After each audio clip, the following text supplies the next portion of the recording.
reconstrução em São Lourenço do Sul. O município está sem fornecimento de água e a BR-116 está interrompida em direção a Pelotas.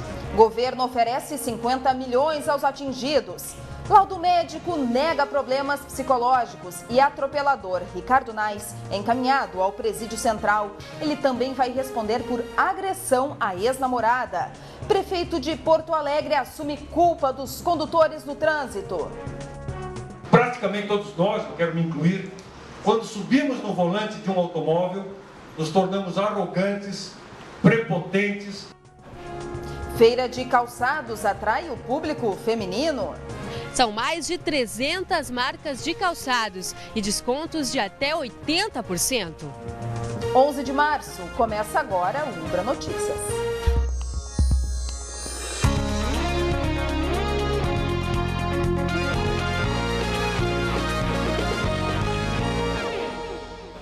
Boa noite.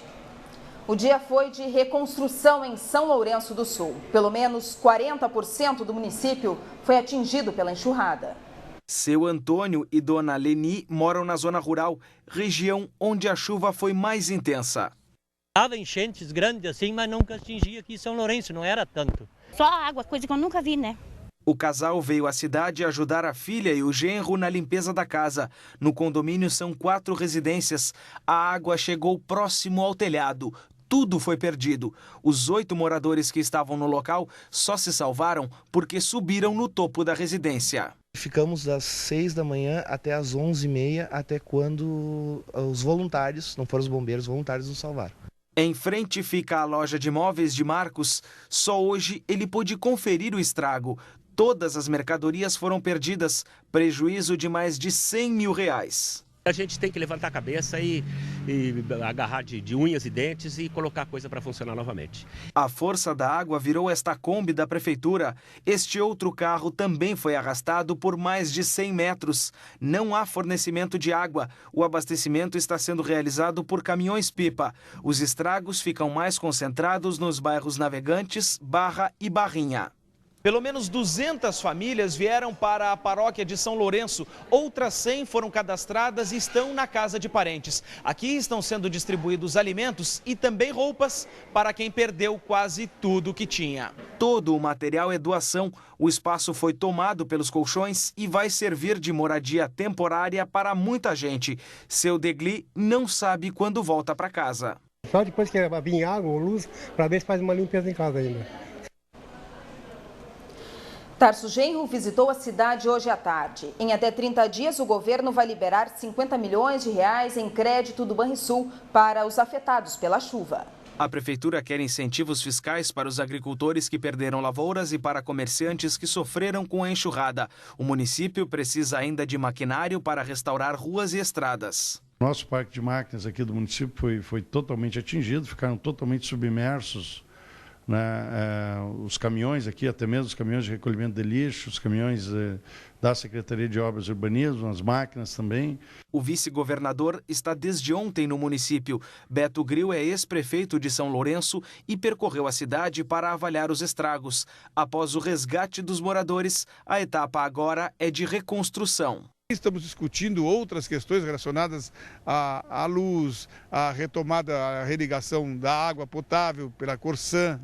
A enxurrada atingiu São Lourenço do Sul na madrugada de quarta para quinta. 180 milímetros caíram na zona rural do município, o que fez transbordar o arroio que corta a cidade. Veleiros foram parar sobre a margem, onde fica o camping municipal. Vários botes de pescadores foram arrastados para a Lagoa dos Patos. Por sorte, o de Mário conseguiu ser amarrado a tempo. Essa aí vai tudo embora. Eu pedi umas 30, 40 redes, eu acho. Ainda não há prazo para que a BR-116 seja liberada. Nesta manhã, equipes da empresa que administra a rodovia aterraram a cabeceira da ponte que cedeu. A expectativa é que a obra fique pronta no domingo. Quem sai de Porto Alegre em direção a municípios da região sul deve usar a BR-290 e seguir em direção a Canguçu. E quem sai de São Lourenço do Sul e quer ir a Pelotas precisa vir até Guaíba, na Grande Porto Alegre, para fazer o desvio. E hoje a Defesa Civil instalou um posto de arrecadação de donativos no armazém A7 do Cais do Porto, na capital. Das 8 da manhã às 6 da tarde são arrecadados alimentos não perecíveis, água potável e materiais de higiene. Veja como fica o tempo durante o final de semana no estado. Sábado, o sol volta a brilhar em grande parte do Rio Grande do Sul. No fim do dia, ocorrem pancadas de chuva no norte e nordeste, inclusive o litoral e extremo sul. A tarde será abafada, com máximas acima dos 30 graus na maior parte do estado. Na região metropolitana, mínima de 18 e máxima de 32 graus. Em Porto Alegre, o sol aparece pela manhã. Previsão de chuvas isoladas no fim do dia. Chove também em toda a faixa litorânea. A máxima chega aos 28 graus em Torres, Capão da Canoa e Cassino. Domingo, as temperaturas ficam altas durante a madrugada, o que antecede a chegada de uma frente fria que se desloca rapidamente pelo Rio Grande do Sul. Ainda não há confirmação de que brasileiros tenham sido atingidos pelo terremoto e o tsunami no Japão. Porém, japoneses que moram aqui em Porto Alegre sofrem ao ver mais um desastre devastando aquele país. Yuki mora em Porto Alegre há mais de 10 anos. Ele conta que por acaso acordou mais cedo hoje e ao acessar a internet se deparou com a triste notícia. Os pais de Yuki moram a 80 quilômetros da cidade que mais sofreu com a catástrofe. Pela internet, soube que eles sentiram os tremores. As fotos recebidas por e-mail mostram como ficou o escritório da casa. Yuki comenta que, mesmo sabendo que os conhecidos estão bem, é triste ver mais uma tragédia no país onde nasceu. Terremoto tão grande como essa não acontece frequentemente, né? Só uma vez em cada 5, 6 anos, né? Mesmo está sendo preparado para essas coisas, não, a gente fica abalado, né? Já o cônsul do Japão em Porto Alegre diz que o país está preparado para enfrentar tragédias como esta. Tanto que 1º de setembro foi escolhido como o Dia da Prevenção de Desastres no Japão. Não só esses dias, mas 2 ou 3 dias seguidos, nós fazemos uma operação, né, de prevenção. Então, nós estamos bem preparados. E por isso mesmo podemos atuar com calma para esta situação. Segundo a Embaixada Brasileira no Japão, atualmente são 254 mil cidadãos brasileiros que vivem naquele país. Apenas na região atingida são cerca de 10 mil. E para os descendentes que estejam aqui no Brasil e desejam viajar até o Japão, as embaixadas estão facilitando a emissão de vistos. No caso dessa tragédia, nós poderemos fornecer umas facilidades para que possa fazer esta viagem daqui para lá com o menor tempo possível. A seguir, ex-namorada confirma que foi agredida por Ricardo Nais. Hoje, o atropelador de ciclistas foi transferido para o Presídio Central. A Secretaria Estadual da Justiça oferece cursos gratuitos de iniciação profissional em manutenção e configuração de computadores e rotinas administrativas. As inscrições devem ser feitas até o dia 16, no Centro Infanto Juvenil Zona Sul, na Vila Cruzeiro. Amanhã ocorre mais uma caminhada orientada Viva o Centro a Pé. O passeio parte do Tótem do Caminho dos Antiquários. As inscrições são feitas por e-mail. Para participar é preciso doar 1 quilo de feijão, arroz ou óleo de cozinha.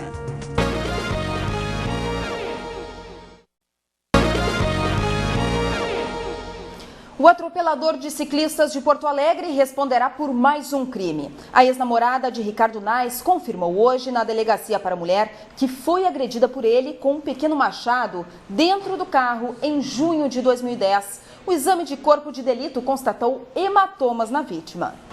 No fim da manhã, o ex-funcionário do Banco Central foi transferido do Hospital Parque Belém, na Zona Sul de Porto Alegre, para o Presídio Central. A decisão da juíza da vara do júri de manter a voz de prisão se baseou em laudo psiquiátrico do Instituto Forense. A avaliação diz que o atropelador de ciclistas não tem nenhum transtorno, nem doença para que permaneça sob cuidados médicos. Prefeitura de Porto Alegre, EPTC e ciclistas se reuniram ontem à tarde. Foi criado um grupo de trabalho para discutir propostas que melhorem o entendimento no trânsito.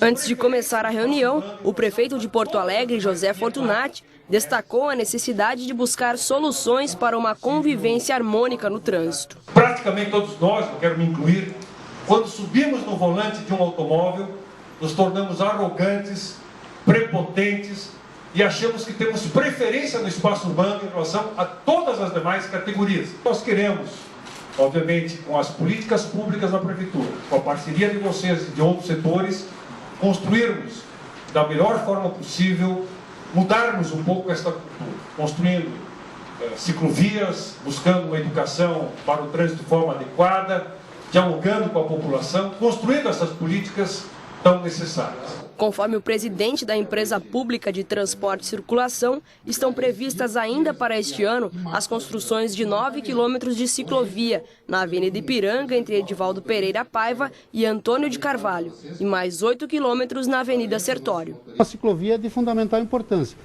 Os locais onde é possível o ciclista sair da via, amplia a segurança do ciclista quando ele está num local segregado, um local onde ele possa andar sem a interferência dos veículos. O grupo de ciclistas defende a elaboração de uma campanha de educação no trânsito para ciclistas e motoristas. A iniciativa vai contar com a colaboração do movimento Massa Crítica e da Associação de Ciclistas da Zona Sul. Nós sabemos que também o ciclista faz muitas ações erradas, o que também causa estranheza pelos motoristas que são certinhos. Ao final do encontro, foi criado um grupo de trabalho composto por técnicos da equipe de educação de trânsito da EPTC e de ciclistas, para a elaboração de atividades conjuntas. Quanto mais pessoas puderem circular de bicicleta de forma segura na cidade, tanto melhor será a nossa cidade. A Fundação Rio-Grandense Universitária de Gastroenterologia decidiu hoje que não vai prorrogar a manutenção dos funcionários que prestavam serviço terceirizado de saúde para Porto Alegre e o governo do estado. Eles queriam estender o período de trabalho até que pudessem revogar no Legislativo o fim do contrato emergencial ordenado pela Justiça. O Grêmio joga amanhã às 4 da tarde contra o Cruzeiro de Porto Alegre no Olímpico. Renato Gaúcho escalou Carlos Alberto como o único titular no treino de agora à tarde. E o Inter goleou o Ipiranga por 4-0 no Beira-Rio e começou o segundo turno do Gauchão com o pé direito. Uma noite de muita chuva em Porto Alegre. O horário do jogo, 7h30, quando bastante gente ainda está saindo do trabalho. Tudo para ser desanimador, certo? Errado. Difícil acreditar que algum torcedor que compareceu ao Beira-Rio ontem à noite tenha se arrependido de enfrentar a chuva e ver de perto o show protagonizado por Oscar e Leandro Damião. Espero que continue assim. O Damião faz muito gol mesmo, ele é oportunista, ele na área ali ele é muito bom e espero continuar também, dando passe para gols. Logo no começo, Oscar fez boa tabela com Daniel pela direita, que cruzou para Damião, de carrinho, fazer o primeiro dele na partida. E depois de novo, pelo lado direito, Oscar, cheio de habilidade, encontrou Damião, que de cabeça mandou para dentro do gol. Inter 2-0. A vitória pessoal que clareia o lance, pela inteligência, pela qualidade que tem. Foi muito bem no jogo. E eu acho que é só uma questão de sequência. Os caras estão aproveitando a oportunidade, que nem o Damião. No segundo tempo, com 1 minuto de bola rolando, Oscar encontrou o Zé Roberto livre na área. O meia engatilhou e chutou para as redes. Inter 3-0. E mesmo com o jogo já definido, o Colorado não amoleceu. Damião de novo raspou de cabeça, tirando o Bruno da jogada e fechando o placar para o Inter. E o chefe gostou. Ele é um jogador que luta, que tem presença diária, que está fazendo gol. E esse é o Damião. Começou hoje nos pavilhões da FENAC, em Novo Hamburgo, uma feira para os apaixonados por sapatos. Salto alto, fino, mais baixo, outros abertos, alguns fechadinhos. botas, sandálias, plataformas. É tanta diversidade que é quase impossível escolher apenas um. Tu acaba levando 3, 4, 5. São mais de 200 expositores e 300 marcas, calçados para todos os públicos, mas especialmente o feminino. Durante 7 dias estarão expostos aqui os lançamentos da estação outono-inverno e também promoções da moda primavera-verão. Os descontos podem chegar a até 80% em comparação às lojas. Este expositor trouxe mais de 6.000 pares. Ele atende somente o público feminino. Desde sandálias, produtos abertos, rasteiros, até botas e mini botas que já se preparando para o inverno que está chegando. Além dos sapatos, também podem ser encontradas bolsas e materiais esportivos. Mal abriu a feira, já tem cliente entrando e comprando. E a gente tem o histórico da FENAC, né, que tem um ótimo público, uma ótima venda. A gente veio de Caxias, saiu cedo para vir dar uma olhada na feira. E também é louca pro sapato? Sim. Tá achando o que dos preços? Muito bons, muito bons. Modelos bem modernos, estou gostando bem. Pelo que a gente pode ver, tudo de muito bom gosto, ótimas oportunidades de negócio. Como toda mulher também é louca pro sapato, não perde uma feira. O sapato e bolsa é uma perdição. Quase enlouqueci aqui. O que tá achando? Os preços muito bons, bons até demais, né? E daí depois o que tu não consegue pagar, o marido coitado, né? Paga. A gente fica por aqui, um ótimo final de semana.